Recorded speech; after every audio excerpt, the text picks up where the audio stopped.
Hey everybody, Loco Profiling episode 32, London, Midland and Scottish, number 4767. Yes, I am that blunt about it because I'm feeling a little bit bummed out. I had diarrhea earlier this week and there were a few circumstances beyond my control, so I couldn't make much progress on this episode. And as a result, I think I suffered a big enough delay to the point that I won't make episode 38 in time for July 4th. So that's going to be an alternate video for that day. Fun. Oh, and it's early June. Yes, it's June, and we're still in the early part of June, so, yeah. Gay jokes. Happy Pride Month. You know what Steve Rambo is gonna say. Without further interruption, let's celebrate and suck some dick. And yes, having diarrhea is a real shitty experience.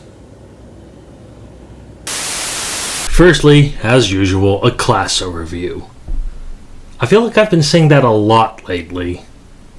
But Also, when it comes to the 614 episode, sorry for the volume of the narration maybe being a little bit loud. In fact, I actually lowered it by about 10 decibels because I actually had my microphone much closer to my mouth.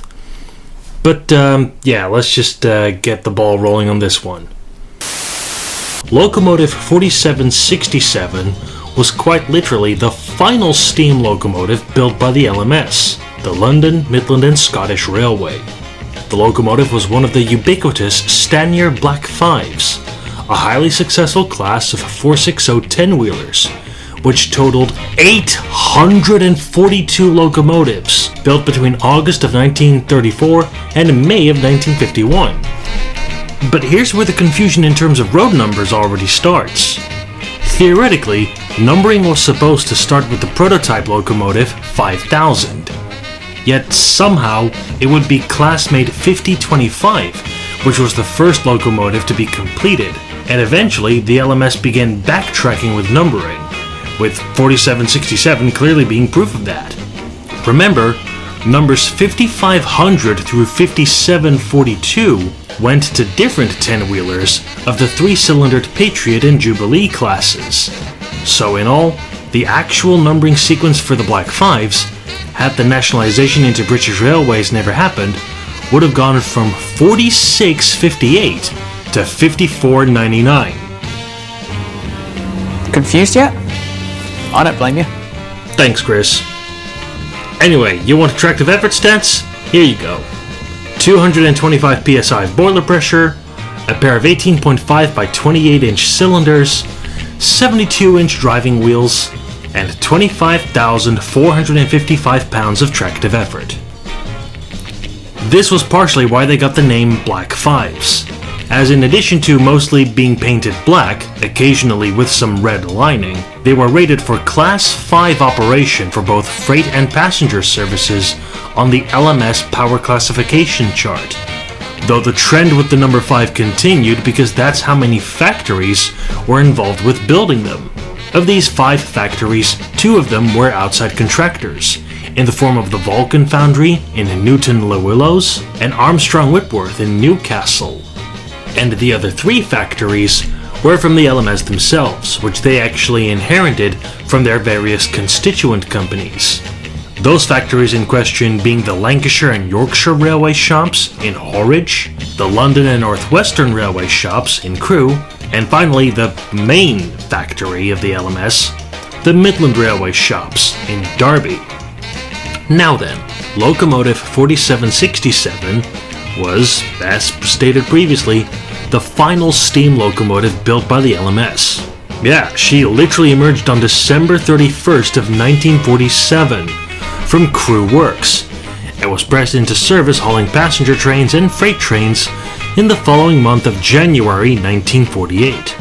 Shortly after the LMS was merged and nationalized with the London and North Eastern Railway, the Great Western Railway, and the Southern Railway into British Railways, with the locomotive getting her elongated BR number 44767 in May of the same year. The extra 4 at the start of the number denoted her as a locomotive of LMS design in BR ownership, as they all got 40,000 added to their numbers, with new locomotives built to LMS designs immediately getting this implemented. The engine was shuffled around between, appropriately enough, 5 different sheds across her career. Crewe North, Polmedy in Glasgow, Bank Hall in Liverpool, Southport, and finally Carlisle Kingmore, where 4767 would be withdrawn in December of 1967, having served BR for about 20 years.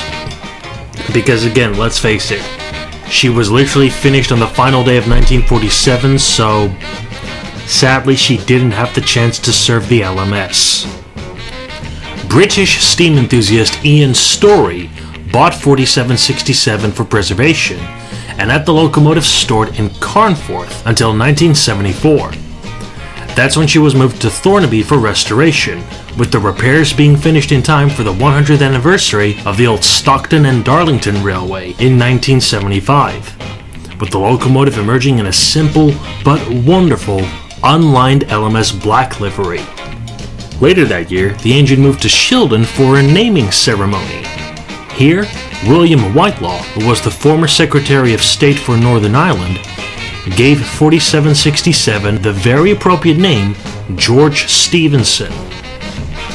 Now, you may have already noticed that 4767 is no ordinary Stanier Black 5. In fact, it was an experimental one-off authorized by the LMS's final chief mechanical engineer, Henry George Ivatt.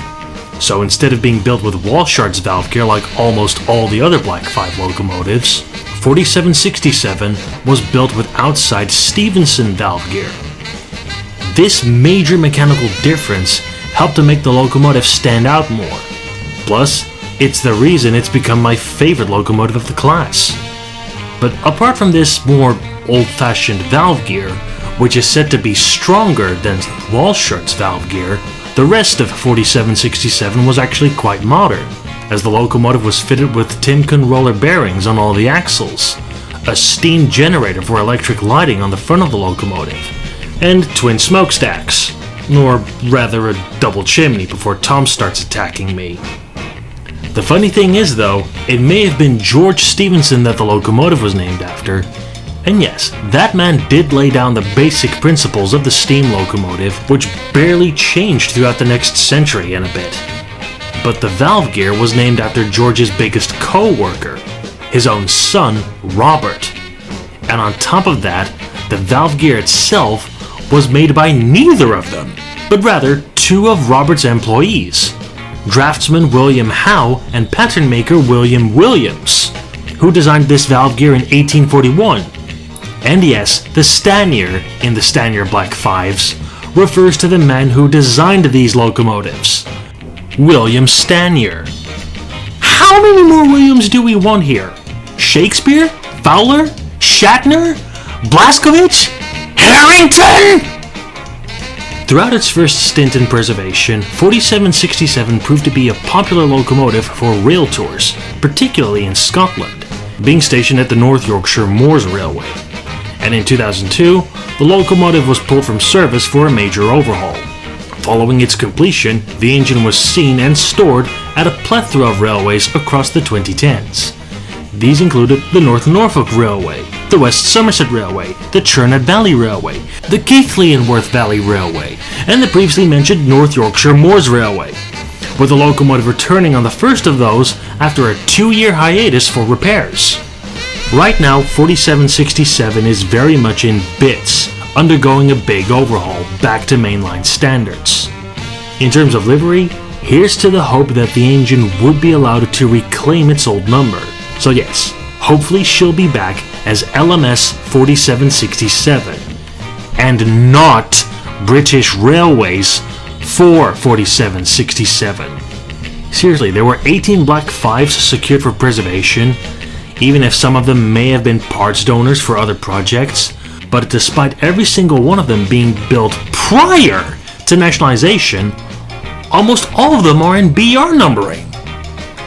The only major exceptions being 5000 at the National Railway Museum in York and the actual prototype locomotive 5025, which semi-recently returned to steam from a long overhaul itself on the Strathspey Railway, in Badenoch and Strathspey in Scotland.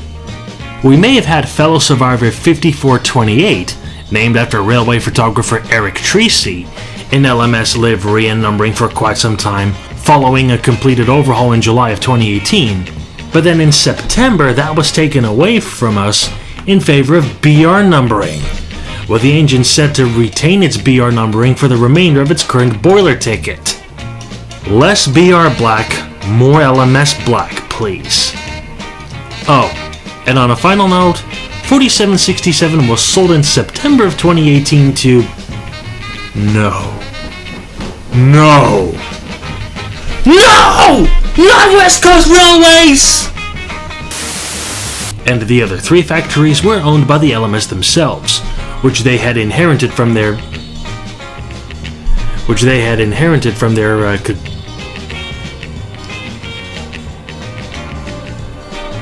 Wait for the fucking fire truck to go past.